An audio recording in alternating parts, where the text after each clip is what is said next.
Hey guys, it's your boy Deja Vu, and today I'm bringing you a chaotic strand warlock build that turns every fight into pure madness. We're using here the exotic Stag, Weave Walk, and Weaver's Call, which are the aspects for the strand build, and when it all comes together, it's shreddling everywhere, non-stop healing and pure chaos. I mean, you literally become... So let's talk about this setup, why this setup is so good. The Stag itself gives you damage resistance while standing in your rift, and when you have taken heavy damage, it automatically regenerates your rift energy. So basically it's just repeat your rift by just using your class ability again and again. So that means your rift is almost always ready when things get hectic. Now combine this with the Weaver's Call. Every time you cast rift, it spawns threadlings that chase down your enemies and keeps pressure up. And on top of that, Weave Walk lets you phase into pure strand energy, making you nearly untouchable while building more threadlings and setting up your next rift. I mean, it's a perfect loop. Take damage, gain rift energy from the Stag, drop rift, spawn threadlings with Weaver's Call, use Weave Walk for dodge and reposition, and repeat. That's it. Okay, now for the subclass setup, we're using subclass Strand Warlock with the aspects having Weaver's Call and Weave Walk. For the fragments, we're using Thread of Evolution, increases threadling damage and range. Thread of Rebirth, strand weapon kills they have a chance to spawn threadlings. Thread of Generation, dealing damage regenerates grenade energy, much better. Thread of Isolation, precision kills weaken enemies. Thread of Continuity, extends the duration of your suspend, unravel, and sever effects. This is good, perfect. Together, these make your threadling stronger, more frequent, and your cooldown smoother. Okay, for the stats, we're actually gonna focus on here class, grenade, super, and then weapon. You don't need much melee here, the melee is not your priority here, but for the Weave Walk, because the Weave Walk consumes your melee here, so you need it up to like 80 or 60, that would be enough to consume the melee here, because you're not gonna use melee that much, but you're gonna use grenade here the most. So consider using class ability more because for the rift here, so class ability first, then go for the grenade, and then for the super. And if you want melee to get your Weave Walk much faster, so go for the melee, then for weapon. This is much better with the stats, but you can choose whatever you want here. For the armor modes, I'm using in the exotic helm of the Stag, which is the heart of the build. I'm using 2 siphons here, which is actually the combination of solar and strand, so this is good. And you can use the grenade siphon, which actually grants you super very quickly. This is good. For the chest armor, use any type of resistance in the chest armor according to the GM that you're gonna fight in. For gauntlets, go for a boasting detonation that grants you class ability by using your grenades. This is much better because you're gonna keep spamming your grenades here as well. For leg armor, use any kind of ability that grants you more class ability here. So use that kind of modes like grenade or melee modes that can grant you class ability very quickly here. For the bond, always use time dilation, as I have told you in previous videos as well. Time dilation is very important for the armor charge decaying, that it literally gives you more armor charge and you have more time in it. For all the weapons, you're using Malpais, which is really good exotic, so you can use that. The second weapon that I'm using is the auto rifle, a hip char with the combination of heal clip and burning ambition. Both perks are really good, you can use it on this weapon. And for the rocket launcher, you can use Helietis or any machine gun you want. Okay, now for the artifact, in the first column we're using the anti-barrier scout and pulse rifle. This is good. Unstoppable sidearm, it's up to you whether you want to use it or not. And then the submachine gun for the overload or the auto rifle. The second column, flame, fiber, and freeze, and use tightly woven because while woven mail is active, gain increased class ability and grenade stats. And use threadling proliferation. Dealing strand weapon damage has the chance to spawn a threadling, so this is good because we're going to use new Malpais. Okay, now in the third column we're using fever and chill. Rapid precision kills with solar weapons grants radiant. This is good because we're using Ahab Char here. And pack tactics, dealing damage with threadlings, increase threadling damage at maximum stacks, threadling stuns, unstoppables. And then in the fourth column use elemental days. This is much better, not use this one, I just forgot to switch it, so you can just switch it with the elemental days just beneath this one. Then in the last column we have the radiant sharpnel and shield crush. These both perks are really good for this artifact. Okay guys, now we're in the shooting range and I will tell you how to use this build effectively. Now I'm going to start this and just go into the center, and I'm going to turn into Weaver's Walk. With this, I'm literally invincible, and when I use my rift, now I have activated the woven mail, and now I can use it again by just using my grenade, and now look, my class ability is regenerated again very quickly, and then I will turn my rift again. And that's it. That's the whole combination of this build. It's really good. Okay guys, now I hope you enjoyed this build, and I will show you the gameplay that I played it on -33 on Warrior, and I will see you guys in the next video. Peace.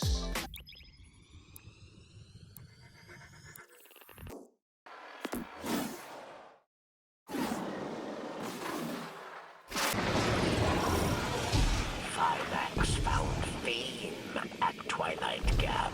Yes.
Your soldiers will scatter. But there are other powerful Elixni that will stand in your